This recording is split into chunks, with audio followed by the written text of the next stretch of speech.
मैं हूँ Drishti Jain and I welcome you to Ghatna Sutra. आज हम करेंगे 20 सितंबर 2025 के current affairs both prelims as well as mains point of view से। तो सबसे पहले हम प्रीलिम्स का फर्स्ट टॉपिक देखते हैं। HCL and Oil sign MOU for collaboration in exploration and development of critical and strategic minerals. तो बोल रहे 19 सितंबर 2025 को हिंदुस्तान कॉपर लिमिटेड और ऑयल इंडिया लिमिटेड ने MOU साइन किया है कोलैबोरेट करने के लिए exploration and development of critical and strategic minerals में, including copper and associated minerals. की हाइलाइट्स क्या हैं कि HCL क्या है, एक मिनी रत्ना PSU है under the ministry of mines और ये एंगेज्ड है माइनिंग में, प्रोडक्शन में and marketing of copper and related products में। ऑयल की बात की जाए तो एक महारत्ना PSU है under ministry of petroleum and natural gas और स्पेशलाइज करती है exploration, production and transport of crude oil and natural gas. की फैक्ट्स में देखते हैं तो क्रिटिकल मिनरल्स कौन कौन से हैं, जैसे copper, lithium, cobalt, nickel, rare earth and they are vital for EV batteries, renewable energy and electronics. फिर नेशनल क्रिटिकल मिनरल मिशन की बात करेंगे तो ये फोकस्ड है सिक्योरिंग सप्लाई चेन्स में for minerals vital for India's energy transition. India की imports देखें तो approximately 90% of lithium and 75% of cobalt are needed for clean energy tech. Koderma की बात करते हैं तो झारखंड में है, अनकटनी मध्य प्रदेश में, ये रिच है कॉपर डिपॉजिट्स में। रीसेंट डिस्कवरी की बात करते हैं तो 5.9 million tons of lithium reserves in Jammu and Kashmir मिले हैं रायसी डिस्ट्रिक्ट में। Now, the next topic is India re-elected to UPU's Council of Administration and the Postal Operations Council at 28th Universal Postal Congress in Dubai. तो India री-इलेक्ट हुआ है council of administration में and postal operations council में of universal postal union. कब? 28th जो universal postal union Congress हुई Dubai में, उसमें। की हाइलाइट्स देखते हैं। यूनिवर्सल पोस्टल यूनियन एक स्पेशलाइज्ड UN बॉडी है, एजेंसी है, जो ग्लोबल फोरम है कोऑपरेशन इन पोस्टल सेक्टर के लिए। काउंसिल ऑफ एडमिनिस्ट्रेशन देखेंगे तो ये हैंडल करता है policy, regulatory and governance matters. Postal operations council की बात करें तो टेक्निकल बॉडी है जो फोकस करती है पोस्टल मॉडर्नाइजेशन में। फिर इंडिया के कंट्रीब्यूशन क्या क्या है? डिजी पिन है जो अभी लॉन्च हुआ है, digital pin. UPI enabled cross border remittances हैं, डाकघर निर्यात केंद्रास हैं E-कॉमर्स एक्सपोर्ट को बूस्ट करने के लिए। फाइनेंशियल सपोर्ट है via membership contribution and voluntary funds. और इंडिया एम करती है leadership position with in CA। अब UPU का हेडक्वार्टर कहाँ है? बर्न, स्विट्जरलैंड में है और हम मेंबर है उसके 1876 से among the world's largest postal networks.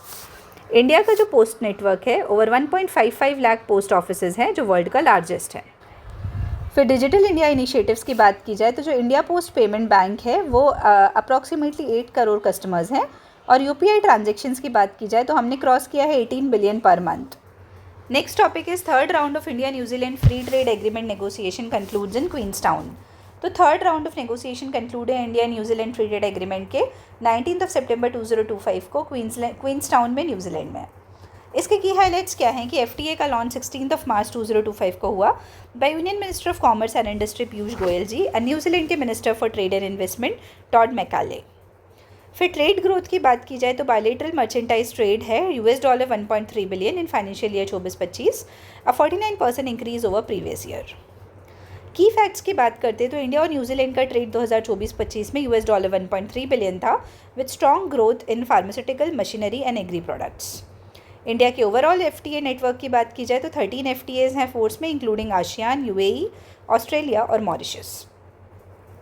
फिर इंडिया ऑस्ट्रेलिया की बात की जाए तो 70% ग्रोथ है बायलेटरल ट्रेड में with in the first year, an indicator of potential India New Zealand FTA impact. New Zealand exports की बात की जाए तो डेयरी, वूल, वुड, मशीनरी और इंडिया ग्रोइंग मार्केट है डेयरी एंड मीट सब्सटीट्यूट्स के लिए। इंडिया की ग्लोबल ट्रेड की बात करते हैं तो $1.3 ट्रिलियन टोटल ट्रेड है और FTAs are crucial for diversification and supply chain resilience. ठीक है, आई होप क्लियर है। अब हम आते हैं नेक्स्ट टॉपिक में। Home bound is India's new entry for Oscars.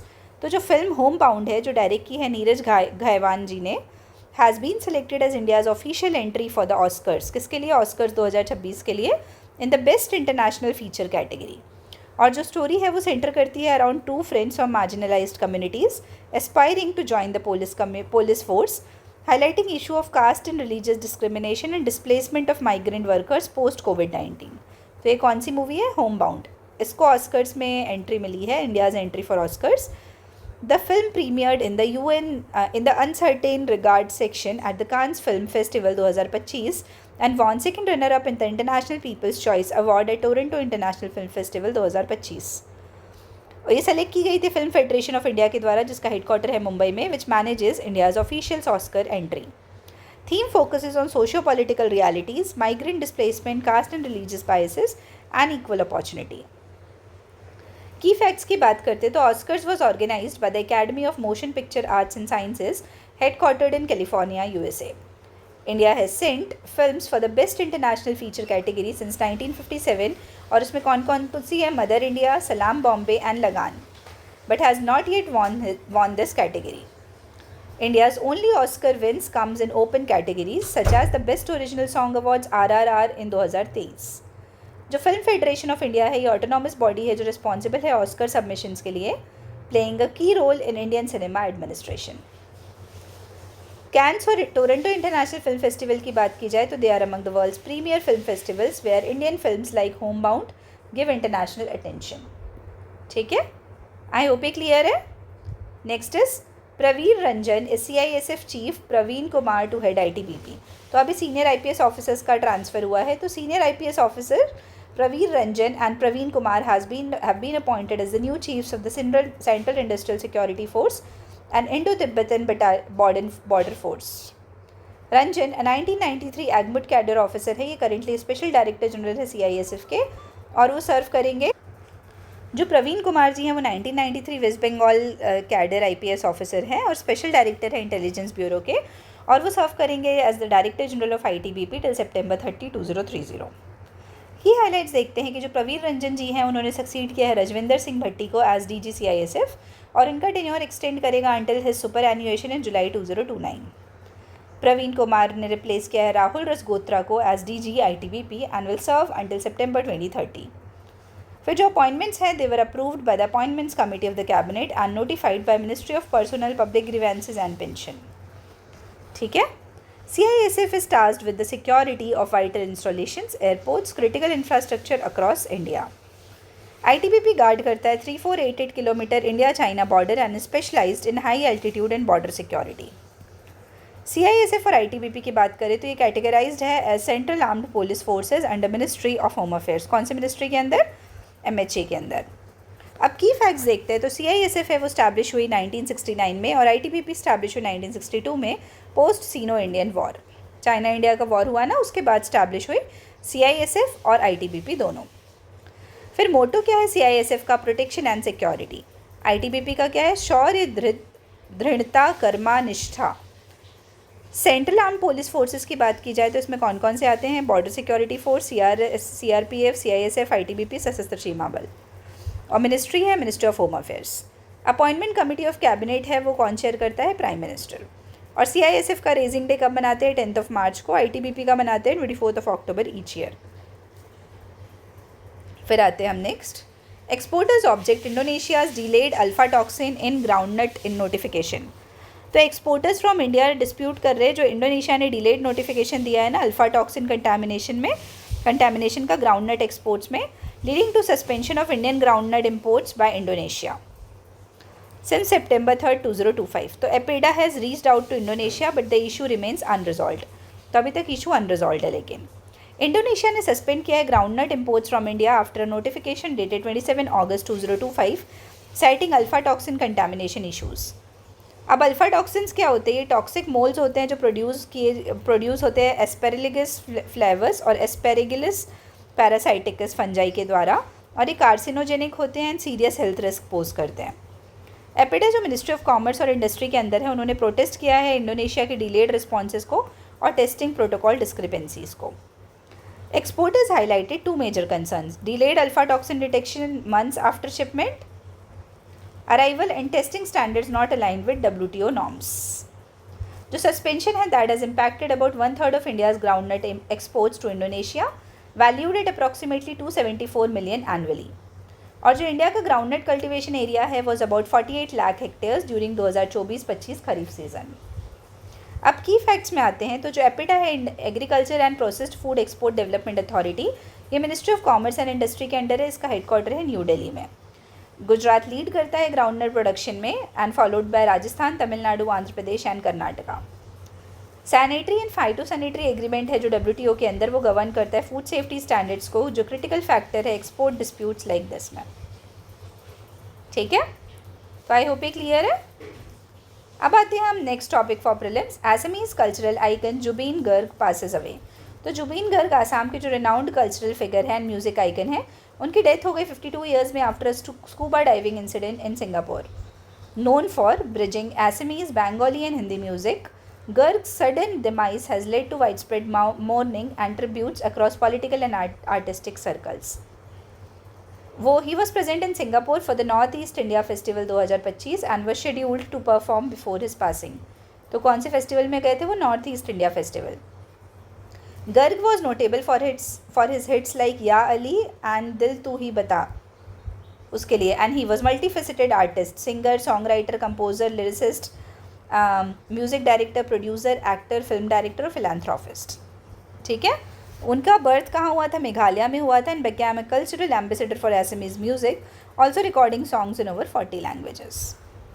उनको D.Litt की उपाधि मिली थी university of science and technology Meghalaya के द्वारा for his work in music and literature.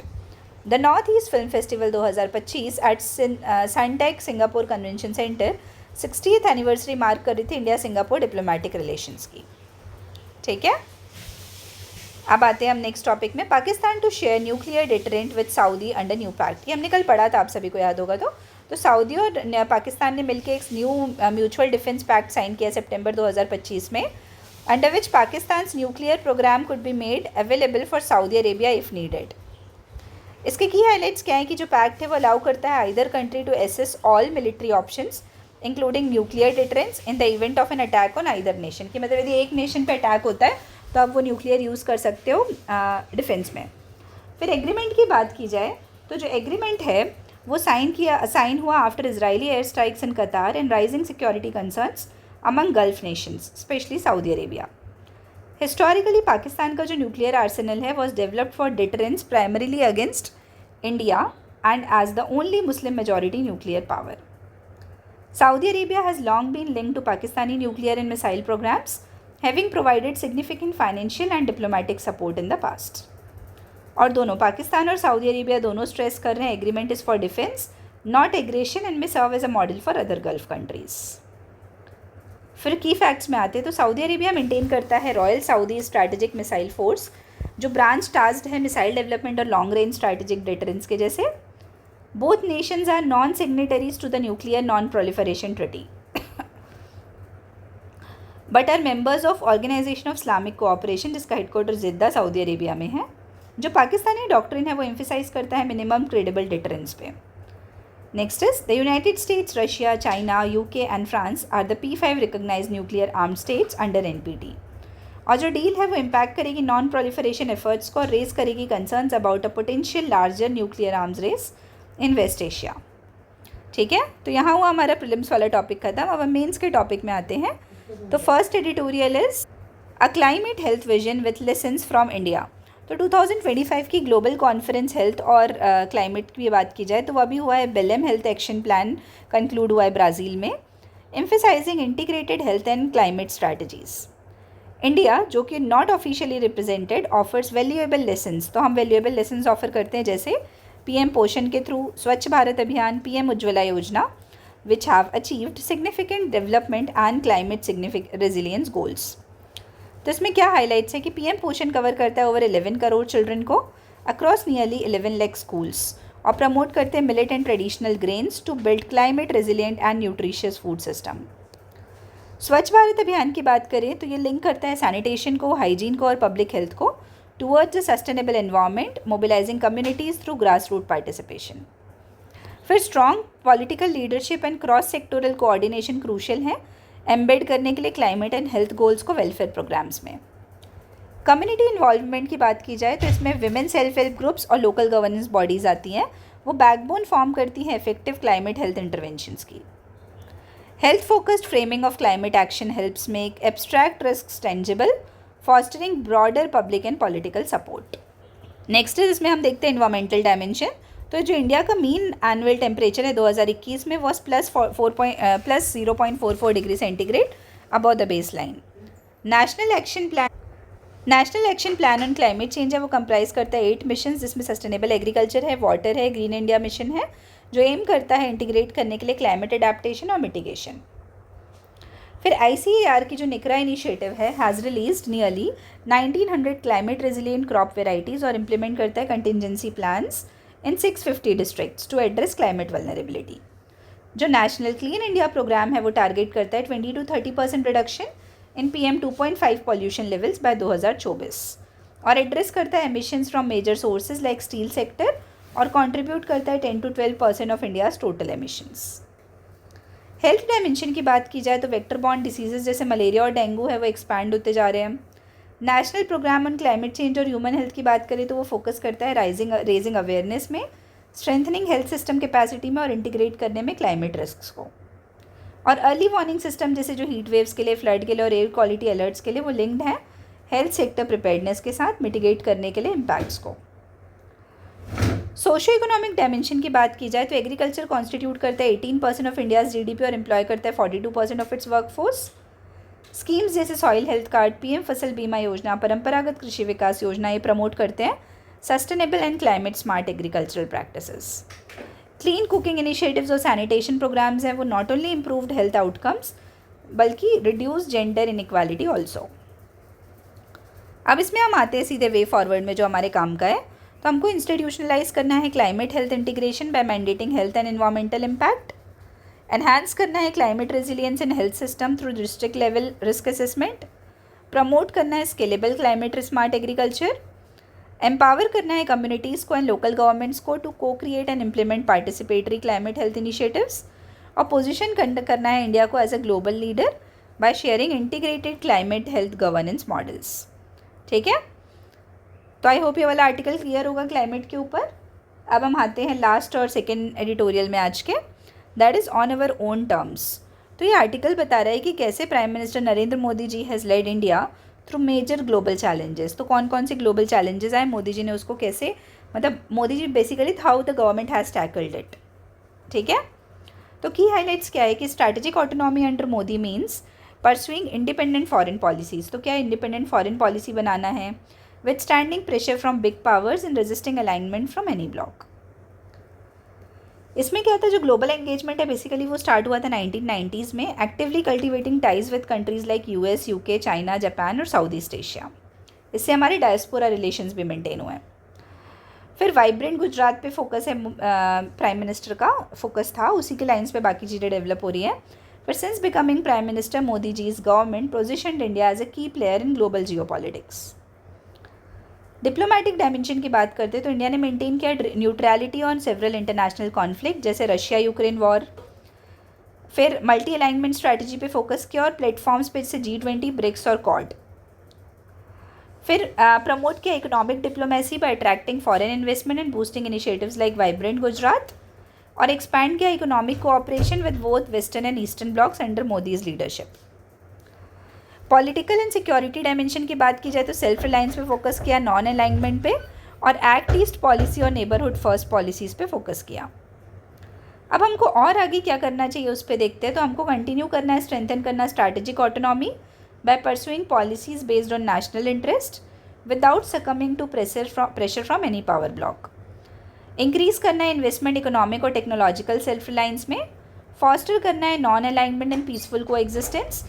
Promote करना है मल्टी अलाइनमेंट और डेवलप करना है कॉम्प्रिहेंसिव पब्लिक डिप्लोमेसी स्ट्रैटेजीज़। ठीक है, तो आई होप ये क्लियर होगा। अब हम शाम को मिलेंगे इससे रिलेटेड क्वेश्चंस को लेके। तब तक के लिए आप सभी को बहुत बहुत धन्यवाद and all the very best. Thank you.